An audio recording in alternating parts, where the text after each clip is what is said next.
Dear listener, welcome. If you too would like to fall asleep each night through the eyes of a different prehistoric creature, you can subscribe and become part of our prehistoric family. By liking and leaving a comment, you can give us strength.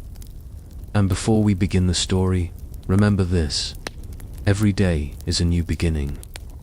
Enjoy listening.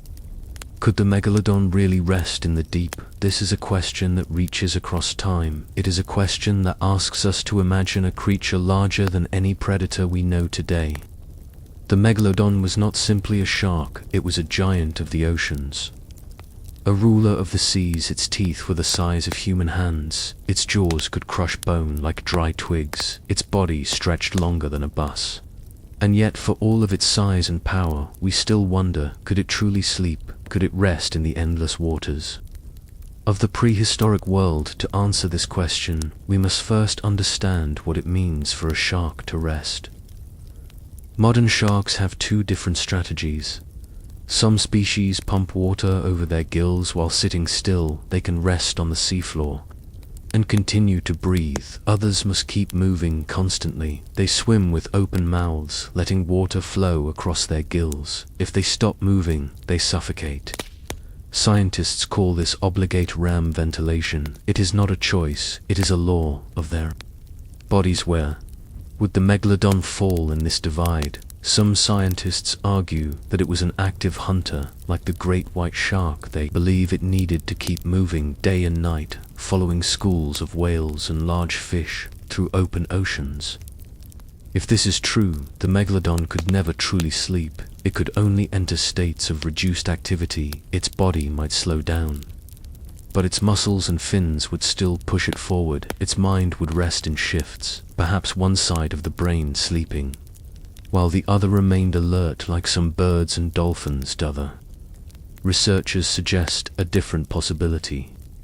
They imagine Megalodon as a versatile predator, able to pump water through its gills. When resting, this would mean it could slow down, drift into darker depths, and recover its strength. Perhaps it would sink into the quiet trenches of the ocean, letting the cool water pass gently across its gills. In those moments, the giant might have found something like sleep, a deep rest in the shadows of the sea. The truth is, we do not have living megalodons to study. We have only fossils, teeth, vertebrae, scattered remains from millions of years ago. What we know comes from comparisons to modern sharks, especially the great white, its closest living relative. Great whites are obligate ram ventilators. They must keep moving to breathe. If Megalodon shared this trait, then it too was always in motion. Imagine the endless swim, a life of constant movement, a hunter that never truly stopped. But even this does not mean Megalodon never rested. Rest can take many forms. Think of how whales rest. They surface to breathe, but they also drift calmly in the water sometimes. Almost motionless, their brains rest in halves, one hemisphere at a time, allowing them to survive while still being aware. Could Megalodon have had a similar adaptation?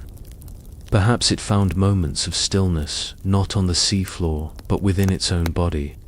A kind of balance between wakefulness and slumber, a compromise between survival and rest. Picture the prehistoric ocean. The light of the sun fades as you descend deeper and deeper. Blue turns to black. The water grows cold and silent. In these depths, a shape moves, massive and slow. Its outline is broader than a house. Its eyes glow faintly in the dim light. This is Megalodon.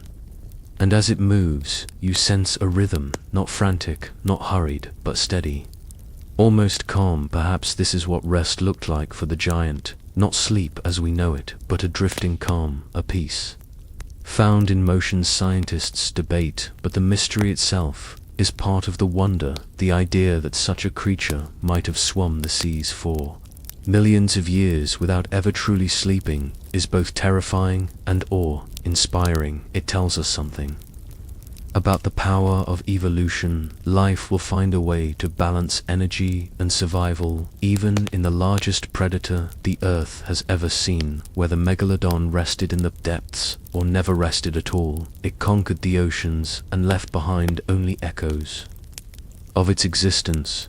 So could the Megalodon really rest in the deep?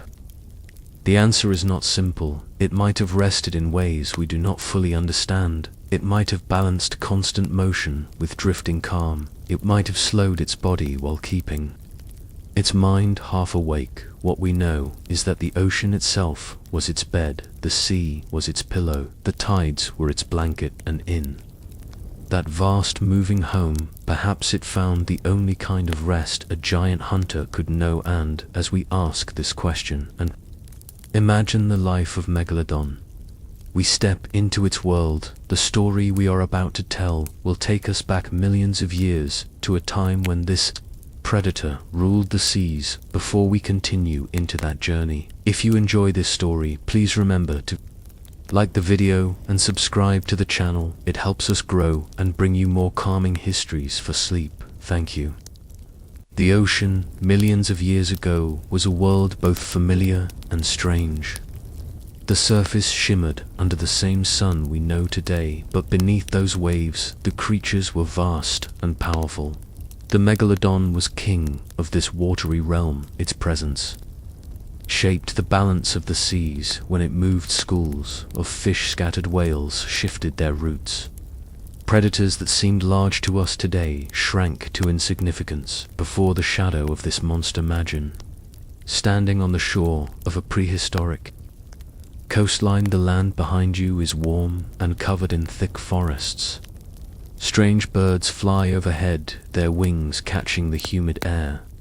The waves at your feet bring scents of salt and ancient life. You look outward and the horizon stretches endless, but somewhere beyond that line, a body longer than a bus is gliding through the depths. The Megalodon is hunting. The creature's power was not only in its jaws, but in its size. Its massive body carried weight like a moving fortress. Its fins cut the water with ease. Its tail propelled it with force enough to send it speeding. After whales, the ocean was full of early whales, creatures much smaller than the giants we see today. And to the Megalodon, they were prey, warm-blooded, rich in fat. Their bodies provided the fuel a giant predator needed. Picture the hunt. A young whale swims with its pod. The group stays together for safety, but the Megalodon is faster. It waits below the surface, silent, patient. Then with a sudden surge, it rises from the depths. Its jaws open wide, teeth gleam in the filtered sunlight. The water erupts as the predator strikes. The pod scatters in panic. The young whale is caught. The sea turns into a storm of movement and sound. The power of the Megalodon is unmatched. Yet life was not always a frenzy of hunting. The ocean also offered calm. The giant shark drifted through wide blue spaces surrounded by schools of smaller fish. Rays glided past its massive form. Turtles crossed its path and continued unbothered. The Megalodon did not waste energy on prey too small. Its hunger was vast but also efficient. It focused on the kills that mattered. It ruled the seas not through chaos but through dominance and patience. As the shark swam deeper, the light of the sun faded. It entered realms where only shadows lived. Strange fish with glowing bodies moved slowly in the dark. The pressure of the deep pressed against its bones, but the Megalodon was built for this world. Its muscles strong, its organs adapted to shifts in depth. The creature moved as if the ocean itself belonged to it. The deep waters offered it places to drift, places to recover its energy. Perhaps here in the silence we find the closest thing to rest. The life of Megalodon was a cycle hunt. Feed, drift, move again. It was a rhythm older than history. Its path shaped migration routes of whales. Its hunger drove ecosystems to adapt. Every ripple it made touched the lives of countless creatures. The prehistoric seas were a stage, and the was both actor and director, a force that wrote the script of survival. For millions of years, this balance endured. The Megalodon thrived in oceans that were warmer than ours, whales flourished, and so did the predator. Entire coasts might have felt the impact of its hunts, beaches littered with bones, currents red with prey. But in the quiet stretches of its life, when the hunt was done, when the hunger was sated, it simply moved through endless blue, a shape so vast that smaller fish swam alongside.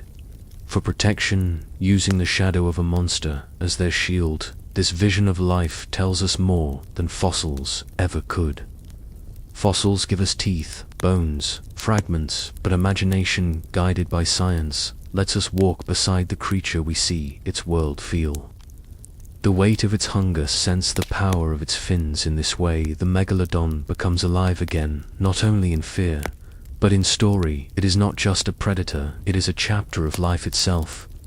As we leave this first chapter of the story, we understand that the Megalodon lived not in moments of sleep, but in cycles of strength. It ruled the seas by constant presence. It shaped the lives of whales, fish, and even the flow of the ocean itself. Its life was an endless path through water, a journey without rest, yet full of dominance. And in the next part of our tale, we will dive deeper into the secrets of this creature and the ocean it ruled. The prehistoric oceans were vast blue kingdoms that stretched farther than human imagination. To understand the world of the Megalodon, we must first understand the waters it ruled. Millions of years ago, during the Miocene and Pliocene epochs, the Earth's seas were warmer than they are today. The coastlines were different, the continents shaped in ways both familiar and alien. The oceans teemed with life, and the Megalodon was at the very center of that drama. It was not a lonely predator in an empty world. It was part of an entire marine ecosystem that bent around its power. The warm currents of the Miocene created fertile grounds for life. Whales were abundant, not yet the massive blue whales we know today, but smaller species that still provided ample food for a predator as huge as the Megalodon. Pods of early dolphins skimmed the surface, their playful leaps barely disguising the ever-present danger that lurked below. Giant sea turtles paddled slowly across open waters. Schools of fish swirled in dense, shimmering clouds, each individual hoping safety might be found in numbers. The prehistoric ocean was alive with motion, and every living creature had adapted to either flee from or survive alongside the greatest hunter Earth had ever known. The Megalodon thrived in warm, shallow seas. Fossil evidence shows that its teeth are found on every continent except Antarctica, meaning its range was truly global. It followed the whales across oceans, traveling from one feeding ground to another. It may have patrolled coastal waters, where whales calved and young prey were most vulnerable. Imagine standing on a prehistoric shoreline. Before you, the waves carry more than fish. Somewhere beyond the surf, the shadow of a Megalodon waits. The creature is longer than a bus, heavier than an elephant, and hungrier than imagination can describe. When whales surfaced to breathe, the predator struck with precision. The power of the Megalodon lay not just in size, but in strategy. It did not simply chase prey endlessly. Instead, it chose its battlegrounds. Warm, shallow coastal areas where whales gave birth became hunting arenas. The predator could ambush from below, driving upward with terrifying speed. A single strike from its jaws could cripple a whale, turning the calm waters into a frenzy of blood and foam. This efficiency meant that the oceans were not just Megalodon's hunting grounds, they were also its territories marked by instinct and domination. But Megalodon was not alone in shaping these seas. Alongside it swam other formidable creatures. Early ancestors of killer whales, known as macroraptorial sperm whales, patrolled the depths. These predators used long teeth to tear into flesh, and some may have challenged Megalodon for food. Yet even they existed in the shadow of the great shark. The Megalodon's teeth measured over 7 inches long, perfect tools for cutting through blubber and bone. In the prehistoric oceans, size mattered, and Megalodon had more of it than any rival. The oceans themselves offered both opportunity and challenge. During the Miocene, sea levels were high, flooding coastal areas and creating shallow, warm seas rich in nutrients. Plankton bloomed, supporting vast food chains that began with tiny drifting organisms and ended with giants. Whales flourished in this environment, and wherever whales thrived, Megalodon followed. Its range may have stretched from the Caribbean to the Mediterranean, from the Indian Ocean to the Pacific. Few places in the sea were safe from its reach. To picture these oceans, imagine clear waters in tropical regions filled with coral, reefs that shimmered with life. Reef fish darted among colorful structures. Sharks, smaller than Megalodon, patrolled the edges, but none dared to challenge the giant. In deeper waters, whales migrated in long lines, their songs echoing through the dark. Megalodon waited along these routes, striking when opportunity was greatest. Its dominance shaped the very behavior of its prey. Pods of whales may have learnt to avoid certain regions during calving seasons. Migration paths may have bent to escape the shadow of the giant predator. Yet even a ruler is bound by the limits of its kingdom. The prehistoric oceans were dynamic, changing with climate shifts and tectonic movements. Currents altered coastlines, rose and fell, and prey species evolved. The success of Megalodon depended on the richness of these seas. It needed constant fuel for its massive body, and so it moved ceaselessly through waters in search of abundance. This endless journey paints a picture of the oceans, not as a static background, but as an ever-shifting stage where the greatest hunter played its role. Consider the sensory world of Megalodon. Its vision would have penetrated murky depths, detecting the outlines of whales moving in the distance. Its sense of smell could detect a drop of blood miles away, guiding it to wounded prey. Its ability to sense vibrations through specialized organs in its skin meant that no movement went unnoticed. In the prehistoric oceans, where every ripple might be a potential meal, these abilities gave Megalodon a godlike presence. It was as if the very sea itself whispered the locations of its prey. The drama of life in these oceans was constant. A pod of early whales surfaces to breathe. The calves stay close to their mothers, seeking protection in numbers. Suddenly the water below darkens. A shape approaches, massive, unstoppable. With a surge, the Megalodon strikes from beneath. Jaws close around a calf. The sea erupts with sound and movement. Whales scatter, calling in panic. The predator drags its victim downward into the depths. Silence returns, leaving only faint red trails in the blue. This was the rhythm of prehistoric oceans. But there were also moments of quiet. The Megalodon did not kill every moment of its life. After feeding, it may have drifted slowly, conserving energy, letting currents carry its bulk. Smaller fish sometimes swam in the protection of its shadow, using the giant body as a shield from other predators. In those calm stretches, the prehistoric oceans must have seemed endless and peaceful. The sunlight filtered down through layers of blue, and the giant shark moved like a dark mountain through the water. These oceans were not just places of death, but of extraordinary life. Coral reefs thrived along coastlines, supporting ecosystems as complex as any forest. Giant sea turtles grazed on sea. Rays soared through the water like birds in the sky. Small sharks hunted near the shore. Yet the presence of Megalodon changed the balance. It was the top of the pyramid, the ultimate force that decided which creatures lived and which became prey.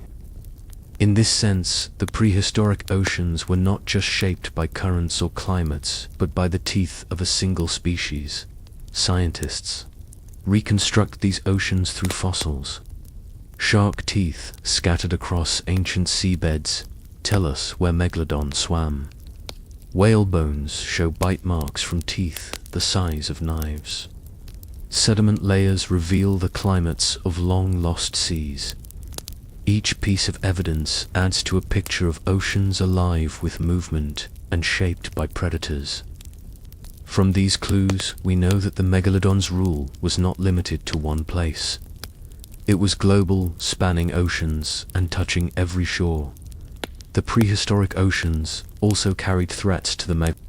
Competition with other predators limited its dominance. Shifts in climate began to change the warmth of the seas. As ice ages approached, waters cooled and prey moved. The very oceans that once fed the giant began to test its survival. But in this section of its story, in the prime of its reign, the Megalodon stood unmatched. It swam in seas filled with life, and every creature knew the shadow of its presence. Imagine again these oceans. You float above in a small boat, though no human yet existed to build one. The water below is alive with whales, dolphins, fish turtles, rays, and among them the largest shark that ever lived. The world seems full of power and danger, yet also of balance. For millions of years, this was the reality of Earth's seas. The prehistoric oceans were kingdoms where Megalodon was both ruler and reaper. And in understanding these waters, we come closer to understanding the giant itself. The prehistoric oceans were filled with prey that sustained the enormous hunger of Megalodon. To understand this predator, we must also understand its victims. The seas of the Miocene and Pliocene epochs were rich with life, and the size of that life often determined whether it would become a target. Megalodon was not a predator of small fish, though millions swam through the waters. It was a hunter of giants. Whales, both small and medium-sized, formed the backbone of its diet, and every other creature that crossed its path lived in the shadow of its appetite. Whales were the perfect prey. They were warm-blooded, heavy with fat, and abundant in numbers. The smaller baleen whales of the Miocene provided the ideal size for an attack, too large for small sharks, yet manageable for Megalodon's crushing bite. Fossil evidence shows whale bones scarred by enormous tooth marks. Some skeletons reveal injuries that healed, showing whales survived attacks, while others tell stories of instant death. These marks are direct signatures of Megalodon's role as an apex predator. To imagine the attack is to imagine power beyond modern experience. The giant shark targeted fins, tails, and soft underbellies, crippling prey before delivering fatal bites. Among the most common victims were early relatives of today's sperm whales. Some were only 10 meters long, making them vulnerable to a predator even larger. These whales traveled in pods, but their strength in numbers could not always save them. Megalodon could strike with ambush tactics, waiting below and surging upward with explosive speed. It was not always the biggest whale that was chosen, but often the weakest calf or the isolated traveler. This selective pressure shaped whale behavior over time. Pods likely grew, more protective mothers kept calves closer, and migration routes shifted. To avoid prime hunting waters, dolphins too were part of this world. Agile and fast, they could often escape a direct charge. Yet fossils suggest that some fell victim to Megalodon when caught off guard. Dolphins lived in groups, and their clicking calls echoed through the seas. For Megalodon, these sounds were signals of opportunity. It may have learned to interpret vibrations, sensing when pods were near. In such cases, the giant predator could strike in the chaos, scattering the group and seizing an unlucky individual. The loss of a dolphin may seem small compared to a whale, but for the ecosystem, it was another sign of Megalodon's dominance. Sea turtles also swam through these waters. Some were enormous, with shells several meters wide. Though protected by armor, they were not invulnerable. Megalodon's bite could crush through bone and shell alike. A single strike could split a turtle's defenses, leaving only fragments behind. Smaller sharks may have avoided these armored creatures, but for Megalodon, they were slow-moving meals. Imagine the shadow of a turtle drifting peacefully near the surface, then the sudden rush of a predator, the snap of jaws, and silence once more. Schools of large fish were also part of this picture. Tuna-like ancestors swam in silver shoals, their bodies quick and strong. Rays glided across the sandy sea. Even smaller sharks were not safe. Fossils suggest that Megalodon may have preyed upon them when opportunity arose. No creature of flesh was entirely safe from its hunger. The predator's size meant that only substantial meals could sustain it. Yet in times of scarcity, it may have turned to whatever was available. The ancient seas were not only filled with abundance, but also cycles of feast and famine. One of the most fascinating prey groups were the early baleen whales. Unlike today's blue whales, which are too large even for Megalodon, these smaller relatives were perfect targets. They moved slowly through the seas, filtering plankton with baleen plates. Their lack of speed made them easy victims. Entire pods could be threatened when Megalodon approached. Picture a scene where a pod of baleen whales drifts peacefully, mouths open wide as they filter food. Then a shadow darkens the water. Panic spreads as the giant shark rushes forward. The pod scatters, but one whale falls behind and becomes the focus of the attack. Blood clouds the sea as the predator feasts. But Megalodon's prey was not always defenseless. Some macroraptorial sperm whales were predators themselves, with long teeth suited for ripping flesh. These creatures may have fought back when attacked. Battles between Megalodon and such whales must have been epic struggles, titans of the sea clashing in violent encounters. Though we cannot witness them, the fossil record hints at such confrontations through broken bones and teeth marks. In these fights, survival was uncertain, and both predator and prey carried the risk of injury. The ocean was not a place of safety, but of constant challenge. Scientists believe that Megalodon consumed enormous quantities of food. Estimates suggest it may have eaten more than a ton of flesh in a single meal. This meant that the availability of whales and other large prey directly controlled its population. Where whales were plentiful, Megalodon thrived. Where prey diminished, the predator suffered. The balance between predator and prey was delicate, though it lasted for millions of years. This balance defined the rhythm of the ancient seas. Consider the strategies Megalodon may have used. Unlike pack hunters, it hunted alone. Its size was enough to dominate without cooperation. It relied on ambush speed and raw power. From below, it would rise, jaws open and teeth ready. From the side, it would rush forward, delivering bone-crushing bites. Prey rarely had time to react. Even massive whales could not always escape. The ocean offered no walls, no hiding places, only the endless blue where survival depended on awareness and luck. That the fear Megalodon inspired shaped entire species. Whales evolved social behaviors, partly in response to predation. Living in pods gave some protection. Communicating with low-frequency calls allowed groups to coordinate. Migration ensured that prey did not stay in one area long enough to be wiped out. In this way, the prey of Megalodon shaped the predator as much as the predator shaped them. Evolution is a dance, not a one-sided struggle.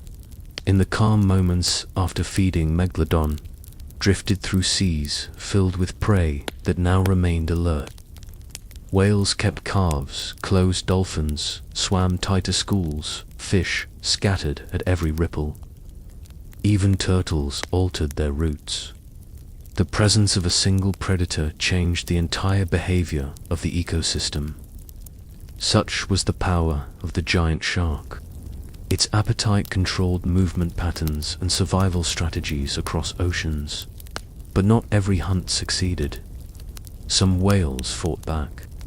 Pods may have rammed the predator with their massive bodies. Dolphins could evade with speed. Turtles sometimes endured bites long enough to escape. These failures remind us that nature is not one-sided. Predators do not win every battle. Yet even with occasional failure, Megalodon endured for millions of years, proof of its effectiveness. The seas provided endless opportunities, and the predator's hunger never waned. The diversity of prey also ensured that Megalodon's diet shifted with the seasons. During whale migrations, the predator followed their routes. In leaner times, it may have turned to seals or large fish near coasts. Fossils from different regions reveal varied prey species, suggesting adaptability. This flexibility allowed Megalodon to dominate so many environments. It was not restricted to one food source, but fed on whatever offered the greatest reward. When we reconstruct this world, we see oceans filled with drama. Whales swimming in long lines across open seas. Dolphins playing near the surface. Turtles drifting slowly. Fish flashing in silver schools.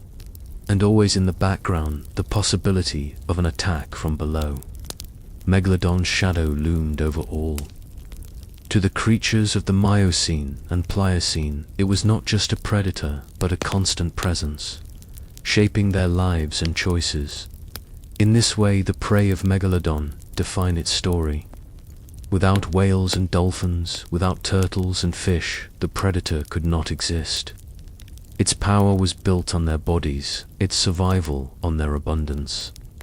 Each tooth in the fossil record is a reminder of that relationship. Each bite mark on a whale bone is a fragment of a story written in blood and survival. Together they tell us that Megalodon was not just a hunter, but a force that bound the ancient seas into balance.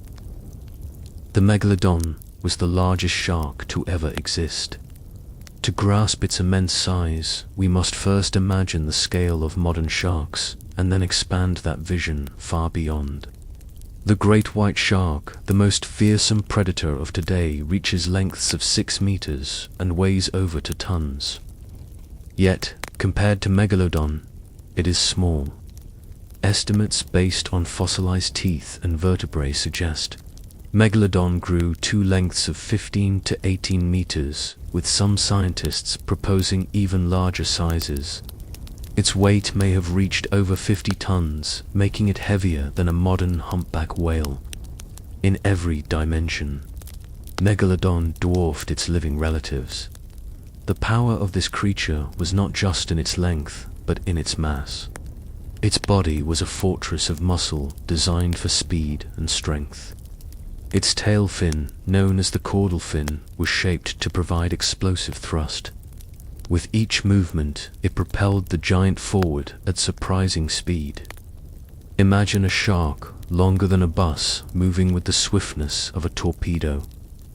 This combination of size and agility made Megalodon an unstoppable hunter. The jaws of Megalodon were its most terrifying feature. Fossil reconstructions show that its bite radius was wide enough to engulf an adult human whole. Each tooth measured over 7 inches, serrated and sharp, designed to slice through flesh and bone. Scientists estimate that the bite force of Megalodon may have exceeded 1,800,000 newtons, more than 10 times the bite of a great white shark. Such force could crush the skull of a whale with ease.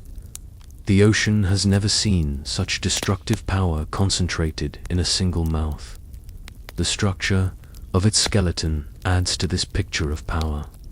Like all sharks, Megalodon's skeleton was made of cartilage rather than bone. This made its body lighter, more flexible, and capable of swift movements, despite its massive size. The vertebrae that survive in the fossil record show thick growth rings, evidence of both long life and incredible structural support. The spine of Megalodon carried not only its weight, but also the stress of constant motion hunting and explosive attacks. Consider the musculature of this animal. To drive such a massive body through water required immense energy. The muscles along its sides, known as myomeres, contracted in waves, pushing the tail with rhythm and power. Each contraction was like the stroke of an engine propelling tons of muscle and cartilage through the sea. The efficiency of this design allowed Megalodon to cross oceans following prey wherever it swam. No part of the sea was beyond its reach. The sheer size of Megalodon created advantages few predators could match. It was too large to be threatened by most rivals. Other sharks scattered before it. Even the largest predatory whales would have thought twice before challenging such power. In the food chain, Megalodon stood at the pinnacle. It was the top predator, the ruler of its ecosystem. This dominance shaped the very evolution of the creatures around it, forcing whales to adapt migration patterns and survival strategies. But size also brought challenges. A body of such mass required enormous amounts of food. Megalodon could not survive on small prey. It needed whales, turtles, and other large marine animals to sustain itself. Estimates suggest it consumed over a ton of flesh per day. This constant hunger drove it across the seas in search of abundance. The power of Megalodon was both its greatest strength and its greatest need. Without enough food, even the largest predator would falter. Imagine the moment of attack. A whale swims near the surface, unaware of the danger below. Suddenly, the water erupts. The massive form of Megalodon surges upward, jaws open. The bite lands with crushing force, breaking bone and tearing flesh. The whale thrashes, but cannot escape. The sheer size and power of the predator overwhelms it. The ocean churns with foam and blood. In minutes, the struggle is over. This scene, repeated countless times across millions of years, defined the reign of Megalodon. The physics of such attacks are staggering. A predator weighing over 50 tons moving at speed carries momentum greater than any living shark today. The impact alone could stun prey before the bite even landed. When combined with teeth designed for slicing, the result was instant devastation. Fossilized whale bones with deep gouges confirm the destructive force of these attacks. Each mark is a reminder of the power that once ruled the seas. Scientists use modern technology to estimate Megalodon's strength. Computer models simulate its bite force, comparing it to living predators. The results consistently place Megalodon at the very top. No other shark, living or extinct, matches its combination of size and jaw power. Even the mighty Tyrannosaurus rex on land may have had less bite force than this shark of the sea. The comparison highlights just how extraordinary Megalodon was. Beyond raw power, its size also influenced behavior. A shark this large likely had slower metabolism than smaller species. This may have allowed it to sustain long journeys between hunts. Its body carried reserves of fat, enabling it to survive lean times. Yet when prey was abundant, it feasted with unmatched intensity. The balance between energy use and food intake was the key to its survival. This delicate balance reveals the hidden cost of being the largest predator in history. The presence of Megalodon in the seas must have been a constant reminder of nature's extremes. To smaller creatures, it was a mountain that moved. To whales, it was a shadow of death. To the ecosystem, it was a force that maintained balance through fear and predation. Its immense size and power were not accidents, but the result of millions of years of evolution shaping the ultimate hunter. Picture the prehistoric ocean once more. The water glows blue under the sun.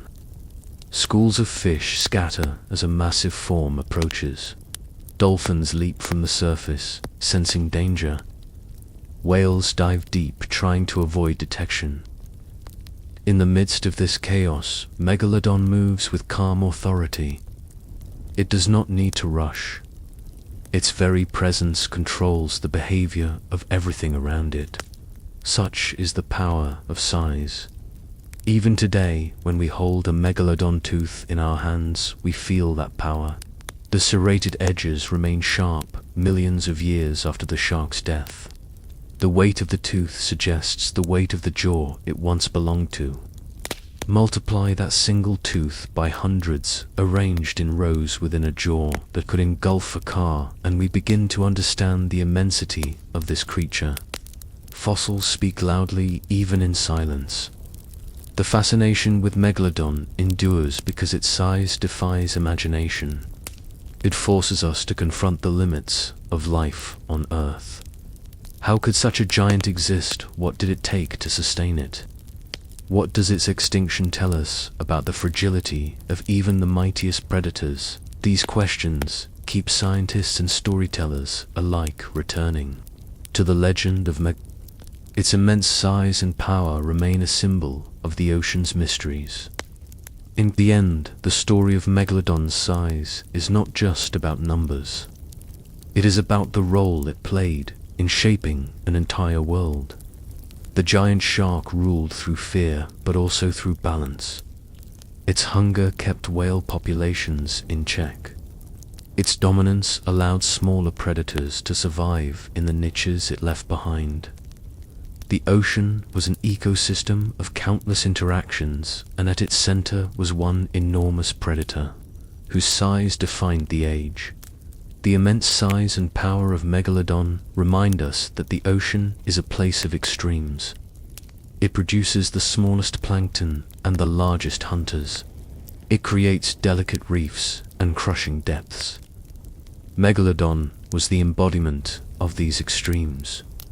It was both beauty and terror, a creature that inspires awe even in extinction. To know its size is to glimpse the scale of life itself. The teeth of Megalodon are the most famous fossils of this ancient predator. Each one is larger than a human hand, serrated along the edges and triangular in shape. To hold such a tooth is to hold a weapon crafted by evolution. These teeth were not simply tools for feeding. They were symbols of dominance, the very essence of what made Megalodon the perfect predator. With hundreds of these blades lining its jaws, the shark had a mouth designed for destruction. Scientists have studied these teeth for centuries. They measure up to 7 inches long, making them the largest shark teeth ever discovered. Their size alone tells us that the jaws which carried them were immense. Unlike the narrow teeth of many modern sharks, Megalodons were broad, thick, and serrated. This design allowed them to slice through blubber and bone with terrifying efficiency. Each bite removed enormous chunks of flesh. The serrations acted like saw blades, cutting and tearing with every movement. The arrangement of the teeth was equally impressive. Sharks continuously replaced their teeth throughout their lives, and Megalodon was no exception. Rows of replacement teeth waited behind the front lines, ready to move forward as older teeth were lost. This conveyor belt of weaponry ensured that the predator never fought with dull tools. Fossil beds filled with shed teeth are evidence of this constant renewal. Every tooth on the ocean floor once played a part in the life of a hunter. The jaws themselves were structures of raw power. Reconstructions based on fossilized teeth and vertebrae show that Megalodon's mouth could open wide enough to swallow a person whole. The bite radius was extraordinary, stretching more than 2 meters across. Imagine standing inside that jaw, its serrated edges surrounding you like walls of knives. Few creatures in Earth's history possessed such terrifying anatomy. The bite force of Megalodon has been estimated using computer models. By comparing its jaws to those of great whites and scaling for size, scientists suggest that Megalodon's bite reached over 180,000 newtons. This is more powerful than the bite of Tyrannosaurus rex and far beyond any living shark today. Such power allowed it to crush whale skulls, split bones, and slice through cartilage with ease. No prey could withstand this force. The design of its jaws was the ultimate weapon. But teeth and jaws alone do not create a perfect predator. The rest of Megalodon's body complemented this design. Its massive muscles drove the jaws forward in explosive bursts. Its senses guided each strike, ensuring accuracy. When combined, the predator became an efficient killing machine. Every aspect of its anatomy worked in harmony to secure its place at the top of the food chain. Consider the strategy of attack. A Megalodon may have targeted whales from below. Rising upward, it opened its jaws wide. The first bite often aimed at fins or tails, crippling the prey's ability to escape. Once immobilized, the whale became vulnerable to further bites. The teeth tore into blubber, releasing clouds of blood into the sea. Panic spread among the pod, but the victim had no chance. Within minutes, the giant predator consumed enough flesh to sustain its massive body. The efficiency of this design is confirmed by the fossil record. Whale bones with deep gouges matching the shape of Megalodon's teeth have been discovered. Some bones show repeated marks, evidence of multiple bites during a single attack. Others reveal injuries that healed, suggesting whales sometimes escaped but carried the scars of their encounters. Each fossil is a silent testimony to the perfection of Megalodon's anatomy. The teeth themselves tell a story of evolution. Earlier, sharks had narrower teeth suited for fish. Over millions of years, teeth evolved to become broader, stronger, and serrated. These adaptations reflect a shift in diet from small fish to large marine mammals. Megalodon's teeth represent the culmination of this evolutionary path. They are the pinnacle of shark weaponry, designed for maximum efficiency against the largest prey available.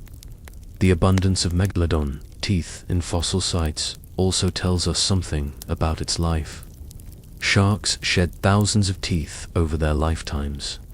For a creature as large as Megalodon, this number may have been even greater. The ocean floors of the Miocene and Pliocene were littered with these serrated blades. Today we find them in riverbeds, beaches, and cliffs all over the world. Each tooth is a fragment of a predator that once ruled every sea.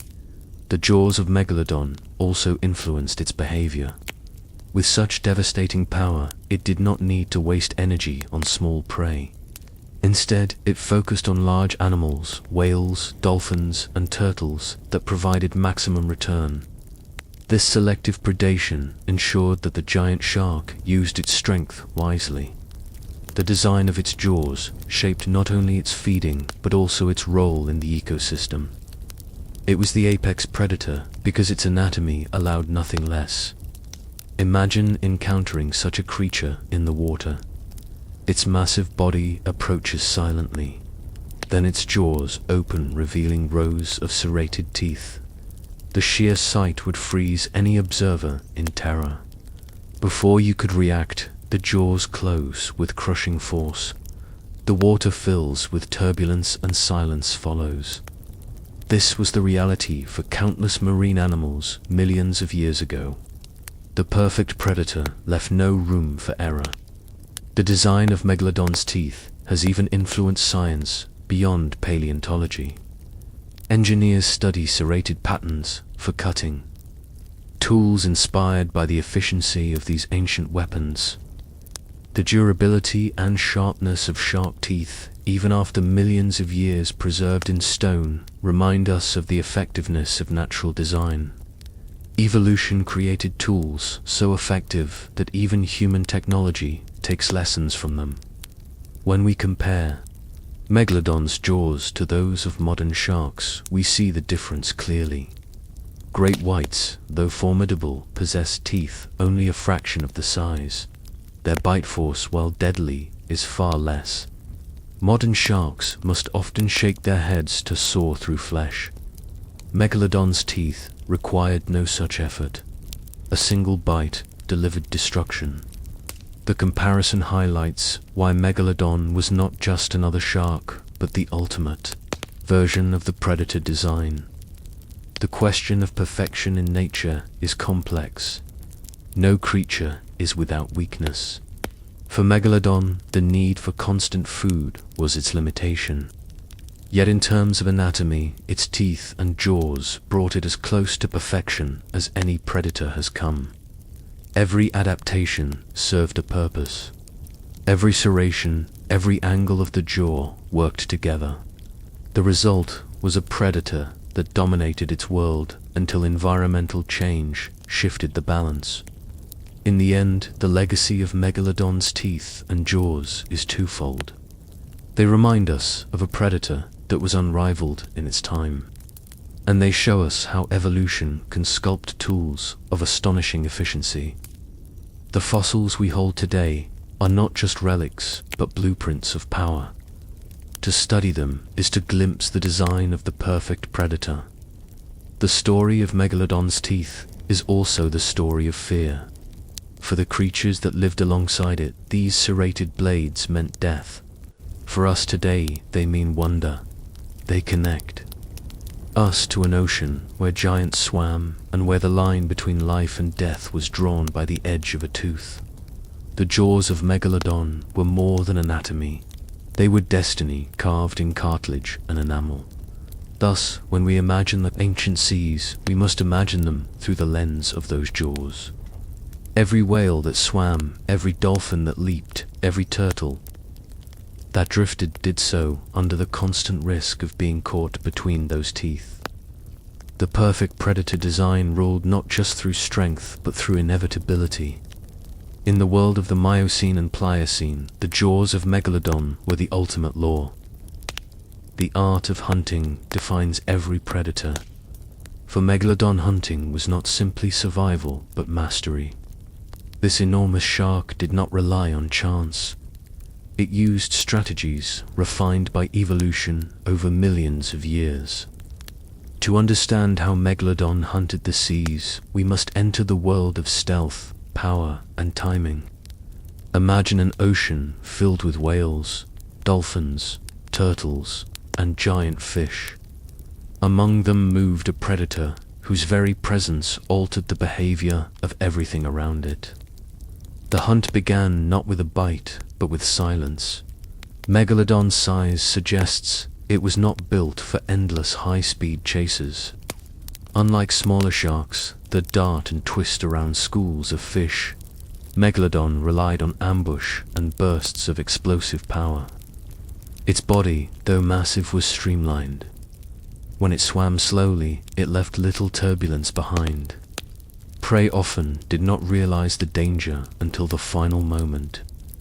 From the depths, Megalodon would rise, using the element of surprise to its advantage. One of its most effective hunting strategies targeted whales from below. Whales must surface to breathe. In those moments, they became vulnerable. Megalodon could wait beneath them, hidden in the darker waters. When a whale rose for air, the shark surged upward. Its jaws opened wide, revealing serrated teeth longer than a human hand. The force of the upward strike was devastating.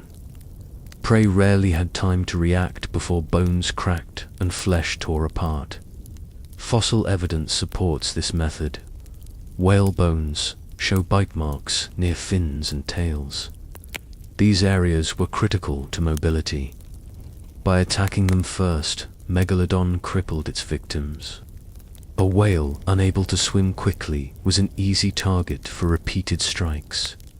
Once immobilized, the predator delivered fatal bites. The strategy was efficient, conserving energy while maximizing results. Each attack was calculated, not random, but Megalodon did not limit itself to single techniques. It adapted depending on prey. Against dolphins and smaller whales, it may have used speed to chase them down. Its large tail fin provided bursts of acceleration. A dolphin fleeing in panic might believe escape possible until the shadow of the giant closed in. The sheer momentum of Megalodon's body ensured that even fast prey could be caught with precision timing. Ambush tactics also extended to coastal waters. In shallow seas, where whales calved, Megalodon had the advantage. Newborn whales were less agile, their mothers distracted by care. The predator could strike quickly, seizing a calf before the pod could react. Such hunts left scars on whale populations, but also shaped their behavior. Migrating to safer waters or staying in larger groups may have been evolutionary responses to Megalodon's relentless pressure. Sound and vibration detection likely played a major role in its hunting. Sharks possess sensory organs called the ampulla of Lorenzine, which detect electrical signals from living bodies. Megalodon would have used these to locate prey hidden in murky waters.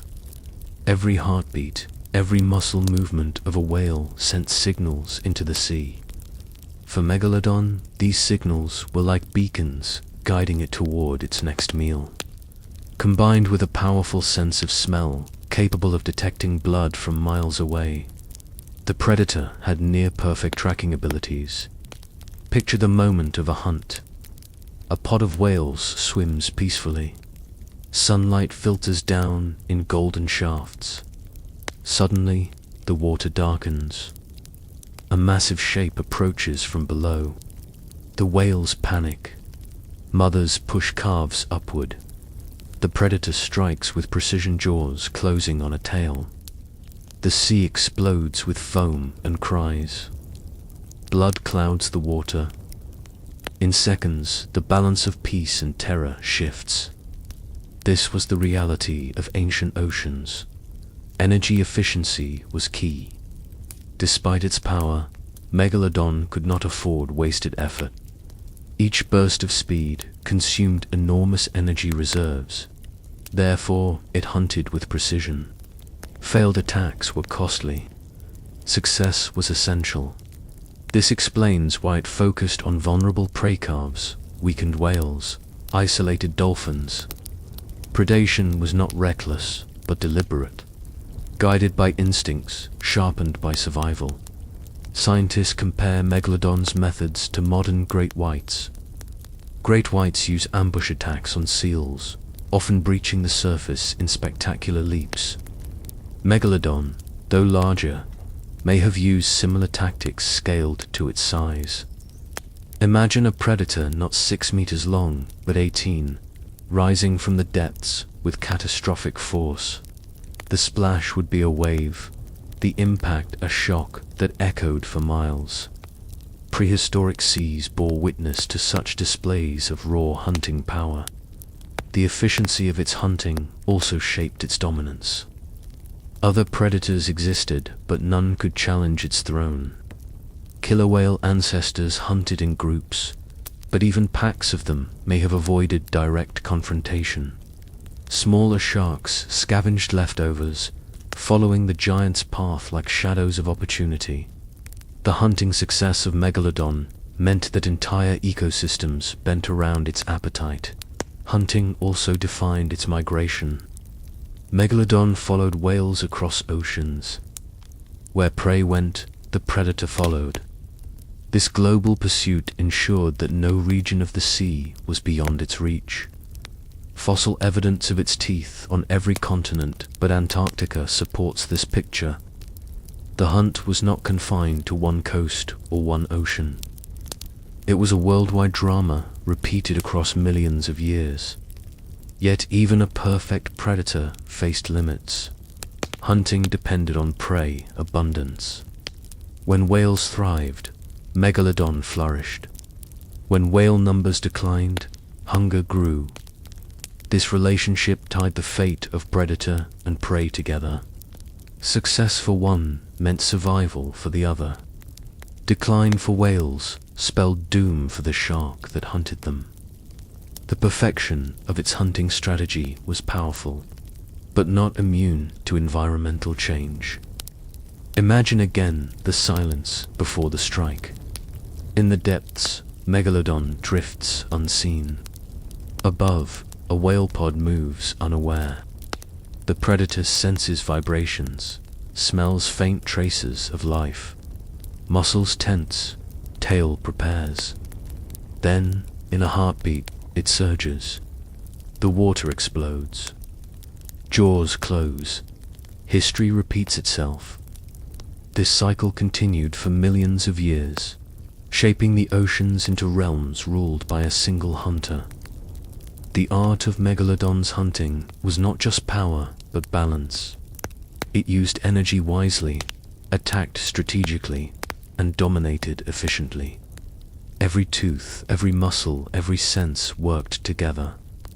The seas themselves were theaters, and Megalodon was the actor that played its part with deadly perfection.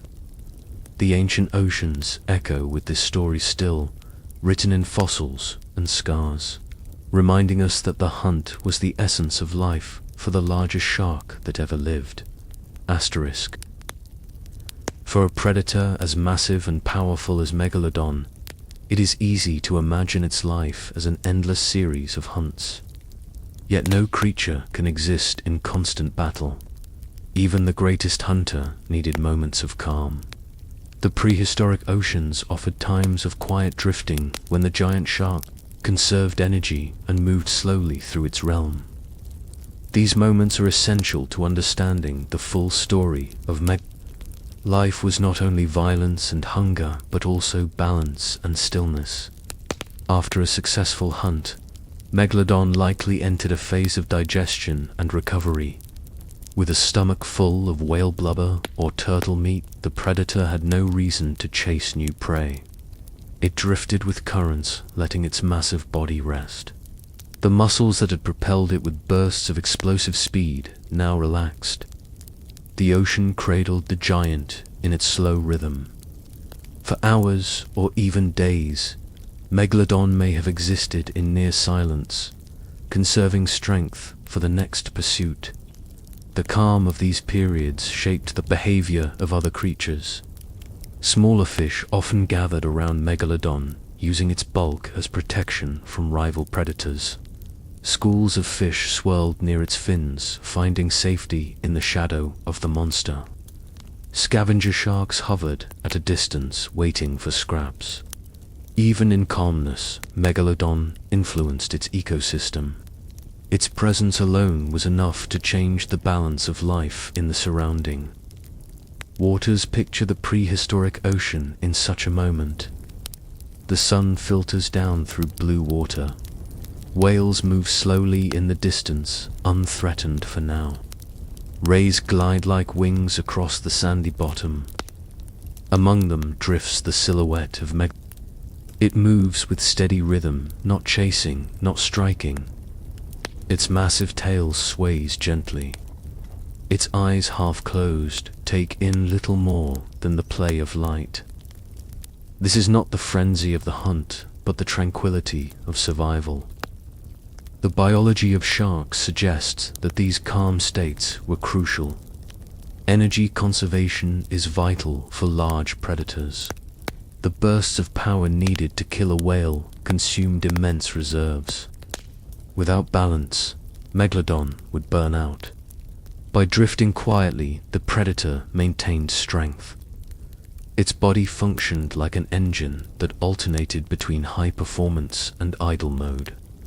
These calm moments were not wasted, but necessary for survival. Scientists believe that Megalodon may have used deep waters as places of rest. By descending into cooler layers of the ocean, it could lower its metabolism and slow its activity. In the darkness of the depths, it was hidden from prey and rivals. There, it drifted with the current, allowing the ocean itself to carry its weight. This behavior mirrors some modern sharks that rest in caves or on sandy bottoms but scaled, up to the size of a giant. Calmness also played a role in reproduction. Fossil evidence suggests that Megalodon gave birth in shallow nursery areas where young sharks were safer. In such regions, the adults may have slowed their pace, staying near coasts while offspring grew. These nurseries provided moments of relative peace where the cycle of life could continue. The calm seas around them contrasted sharply with the violence of hunts in deeper waters. Moments of calm did not mean vulnerability. Even at rest, Megalodon remained formidable. Few creatures dared approach too closely. Its sheer size discouraged threats. Yet, in these quiet times, the predator revealed its other side. It was not only a killer, but also a part of the ocean's living rhythm. Like tides and currents, its presence alternated between motion and stillness. The calm world of Megalodon may have been filled with sensory experiences. Sharks are highly sensitive to vibrations and electrical signals. Even while drifting, Megalodon would have felt the faint movements of distant creatures. It existed in a constant state of awareness. Calm did not mean oblivion. It meant readiness without immediate action. This balance between rest and vigilance defined its existence. Imagine the night in the prehistoric seas. The surface reflects the pale glow of the moon. In the depths, shadows move slowly. Among them glides the massive shape of No hunt disturbs the silence. The predator simply moves with the tide. Smaller creatures rest near reefs. Whales sleep in shifts half their brains, alert half at peace. The ocean breathes in rhythm, and Megalodon breathes with it. These are the moments often forgotten in tales of monsters, but they are real and essential. Calmness also influenced how the predator interacted with its environment. Coral reefs thrived near warm coasts, and Megalodon may have passed them, slowly uninterested in their small inhabitants. Seagrass beds waved gently in currents as the giant drifted by. The stillness of such passages gave the seas a balance between destruction and beauty. Life flourished even under the shadow of the predator because it could not hunt at all times. For storytellers and scientists alike, these moments of calm are reminders that nature is never one-dimensional. Predators are not machines of endless killing. They are living beings with cycles of action and rest. Megalodon exemplifies this truth. Its greatness came not only from its hunts, but also from its ability to exist in stillness. This balance allowed it to dominate oceans for millions of years.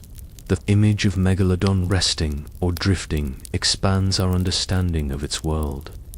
It makes the predator more real. We see not only terror, but also tranquility. We sense the weight of its presence in quiet as much as in chaos. The calm ocean carrying the silent giant tells a story as powerful as any hunt in the end. These moments of calm define Megalodon as much as its attacks. They show that life at the top of the food chain is not constant frenzy, but rhythm, hunt and rest, power and peace. The predator's world was not only red with blood, but also blue with silence. To imagine Megalodon fully, we must imagine both. Thus, the story of its calmness is the story of balance. It lived in harmony with currents, with tides, with cycles of prey and recovery. It was a creature of immense violence and immense stillness. The perfect predator was also the perfect drifter. And in those quiet, drifting hours, the prehistoric seas held their breath in the company of a giant. When we think of Megalodon, we imagine the ultimate predator, a creature so powerful that nothing could challenge it. Yet in nature, no creature exists without limits. Even the largest shark in history must have faced threats. The question is whether Megalodon truly had enemies in the ocean. To answer this, we must explore the prehistoric seas not only through the eyes of the hunter, but also through the potential rivals that shared its world. The most obvious candidates for enemies were other large marine predators. During the Miocene and Pliocene epochs, the oceans were not empty. They held giant whales, some of which were hunters themselves. Among these were the macroraptorial sperm whales, massive carnivorous cetaceans armed with long, sharp teeth. Fossils show that some of these whales reached sizes of 15 to 20 meters, rivaling even the largest Megalodon. They hunted smaller whales and possibly competed directly with the giant shark for food. In encounters between these titans, the outcome would have depended on size, speed, and opportunity. Imagine such a clash. A Megalodon approaches a pod of whales, searching for a vulnerable calf. Suddenly, one of the macroraptorial sperm whales charges. Its jaws close with rows of sharp teeth. The two giants collide with force that shakes the water.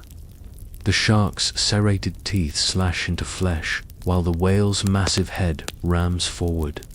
The battle is violent, chaotic, and uncertain. Fossil evidence of tooth marks on bones suggests that such confrontations occurred. These struggles remind us that even apex predators live in worlds where dominance is challenged. Killer whale ancestors may also have posed threats. Though smaller than Megalodon, these early orcas hunted in groups. Cooperative hunting gave them advantages against larger prey. A lone Megalodon might have avoided direct conflict with a pod of determined whales. Group tactics could harass the shark, drive it away from a kill, or even injure it severely.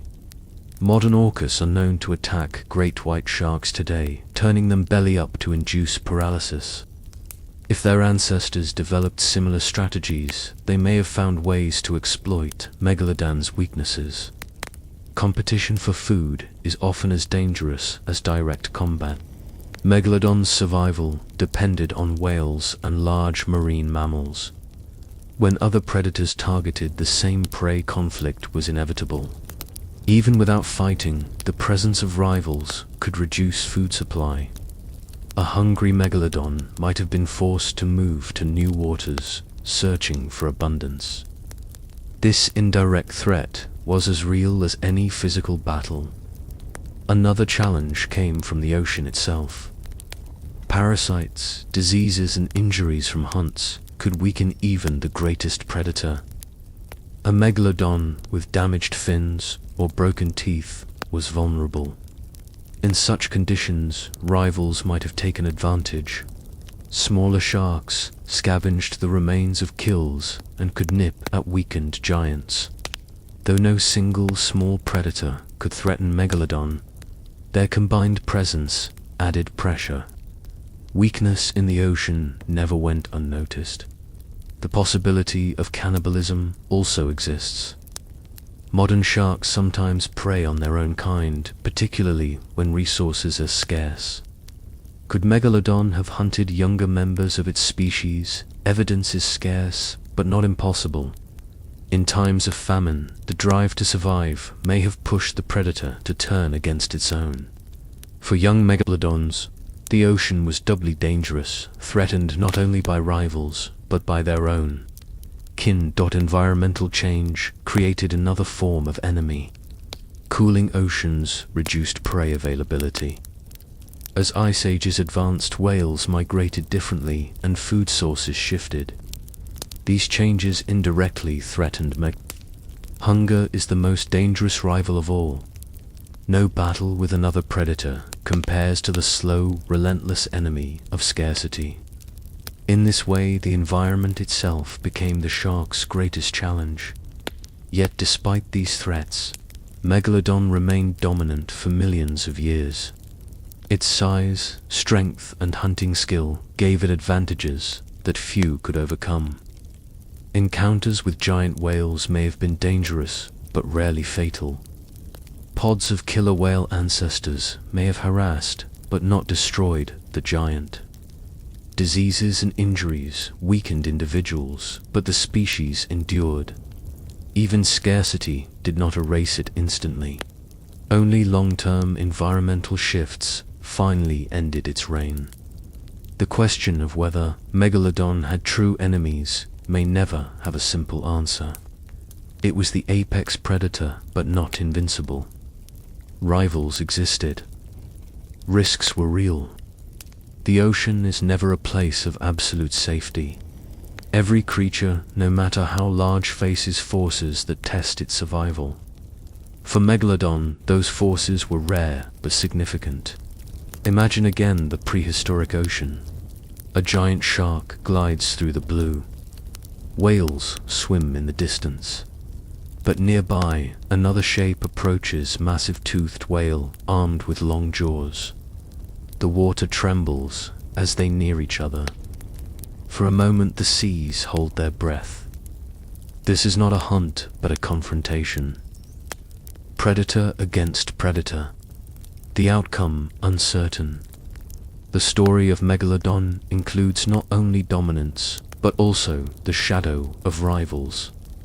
In the end, Megalodon's enemies were not frequent, but they existed. Other giant predators, pods of hunters, the environment itself. Together they remind us that even the mightiest are not beyond challenge. The legend of Megalodon is not just about supremacy, but about survival in a world where power is always tested. The story of Megalodon is not only about dominance, but also about confrontation. In the prehistoric oceans, there were moments when giants met giants. These clashes were rare but unforgettable. They revealed the dangers even the largest predator faced, and the balance of power in seas filled with titans. To understand Megalodon fully, we must imagine these violent encounters between shark and whale, predator against predator. Among the most formidable rivals were the macroraptorial sperm whales. These whales were unlike the gentle filter feeders we know today. They were hunters equipped with long conical teeth suited for seizing and tearing flesh. Some reached lengths equal to or greater than fossil skulls with scars and broken teeth suggest violent lives. When these whales crossed paths with the great shark, the result was not always certain. Imagine such a scene. A Megalodon tracks a pod of medium-sized whales. Suddenly, one of the giant carnivorous sperm whales emerges. Its massive head swings forward, ramming the shark with bone-crushing force. The shark responds with a bite, its serrated teeth cutting deep. Blood clouds the water as the two titans thrash. The sea becomes a battlefield of tails, jaws, and foam. Neither predator yields easily. For hours the struggle may rage until one withdraws, wounded or dead. These clashes remind us that power in the ocean was contested, not absolute. Killer whale ancestors added to these dangers. Though smaller than Megalodon, they hunted in packs. Cooperation gave them strength. A pod could harass the giant shark, attacking from multiple directions. While one distracted at the head, others bit at fins or tail. Modern orcas show similar tactics when hunting great white sharks. If such behavior existed in their ancestors, then Megalodon faced organized threats. Alone, it may have been stronger, but surrounded it risked injury. Even a giant can be worn down by persistent attackers. Evidence of these clashes comes from fossils. Whale bones bear both shark bite marks and evidence of violent trauma from battles. Some teeth of predatory whales are found broken, perhaps snapped in combat. Scars in the fossil record are silent witnesses to ancient wars fought in the deep. Though we cannot see them directly, the marks tell a story of violence and the survival. The strategies of combat differed between shark and whale. Megalodon relied on speed and bite force. Its jaws could remove chunks of flesh in a single strike. Whales used ramming and teamwork. Their massive heads acted like battering rams, capable of stunning even large prey. Together, these strategies created battles of attrition where both sides risked exhaustion. The victor gained food or territory. The loser often paid with life. Consider the psychological effect on prey species. Whales that survived such encounters carried scars. Pods learned caution, passing down behaviors that reduced risk. Some may have shifted migration routes to avoid waters where clashes were common. Evolution favors survivors, and these conflicts influenced the behavior and biology of entire species. The clash between predators extended its impact far beyond the individuals who fought.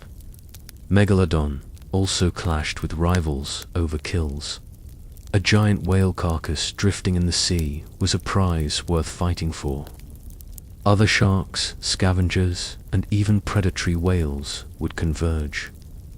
The largest predator claimed dominance, but challengers tested its strength. Such feeding frenzies must have been chaotic scenes of snapping jaws and flashing tails. Even victorious Megalodon risked wounds from rivals eager to seize a share of the feast. The presence of these clashes reveals something essential about life at the top. No predator, no matter how great, is free from danger. Power attracts competition. Strength invites challenge. For Megalodon, these clashes were tests of survival. They shaped its evolution and defined its role in the ecosystem. The perfect predator was still part of a larger balance of power. Imagine another scene. A Megalodon circles a wounded whale. Before it can deliver the final bite, a pod of predatory whales approaches. The shark faces a choice: attack the rivals or retreat. The whales move as a unit, their cause echoing through the sea. The shark surges forward, jaws wide. The whales respond with rams and slashing teeth. The water churns red as predator battles predator. Eventually, the shark breaks away, carrying scars that will remain for life. The carcass is left to the whales. Victory and defeat trade places in the endless cycle of survival. These clashes were not constant, but their possibility shaped behavior. Megalodon remained cautious despite its size. It chose battles carefully, conserving energy for hunts it could win. Rivals learned to respect its strength, but also to exploit its weaknesses. The ocean was a chessboard, and every move carried risk. Modern comparisons help us imagine these events. Orcas today sometimes attack blue whales, creatures far larger than themselves. They use strategy and persistence. Great white sharks flee when orcas approach. If similar dynamics played out millions of years ago, then Megalodon faced enemies not only of size but of intelligence and cooperation. The balance between raw power and group tactics is one of nature's oldest struggles. The clashes between Megalodon and whales revealed the truth that even the strongest predator cannot dominate alone. Survival requires adaptation, awareness, and sometimes retreat. These lessons echo through the fossil record, reminding us that strength without strategy is not enough. Megalodon was mighty, but not invincible. Its world was one of constant tests, where enemies waited just beyond the horizon. In the end, these clashes were part of what made the prehistoric oceans so dramatic. They turned the seas into arenas of conflict, where giants fought and survival hung in the balance. They remind us that history is written not only in peaceful rhythms, but also in battles that scarred bones and shaped species. To imagine Megalodon is to imagine these struggles where power met power and the outcome was never guaranteed. The question of why Megalodon began to disappear is one of the great mysteries of paleontology. For millions of years, this giant shark ruled the oceans with unmatched power. Its reign stretched across continents, and its shadow darkened every sea. Yet around 3.6 million years ago, it vanished. To understand its disappearance, we must look not at a single cause, but at a web of changes that reshaped the prehistoric oceans. The decline of Megalodon was not sudden. It was the slow unraveling of an empire. One of the most significant factors was climate change. During the Miocene epoch, the Earth was warm and seas were high. These conditions created shallow coastal waters ideal for whales thrived in these environments, providing constant prey. But as the Pliocene began, global cooling trends emerged. Ice caps expanded, sea levels dropped, and ocean temperatures shifted. Warm, shallow seas contracted. The rich ecosystems that had supported Megalodon began to change. For a predator so dependent on abundant prey, these changes were devastating. The cooling oceans also affected the distribution of whales.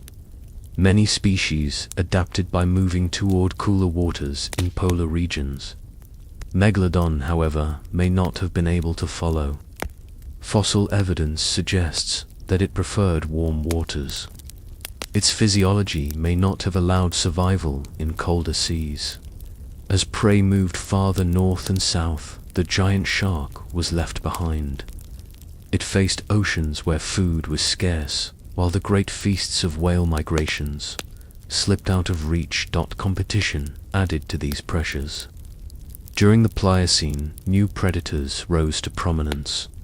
Early orcas evolved cooperative hunting strategies.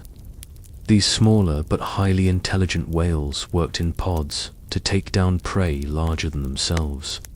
Their adaptability allowed them to exploit colder waters and new food sources. Megalodon, on the other hand, was a solitary hunter built for raw power, not teamwork. In the shifting oceans, intelligence and cooperation began to outmatch size and strength. The rise of modern great white sharks may also have played a role. Though much smaller than Megalodon, great whites were efficient hunters.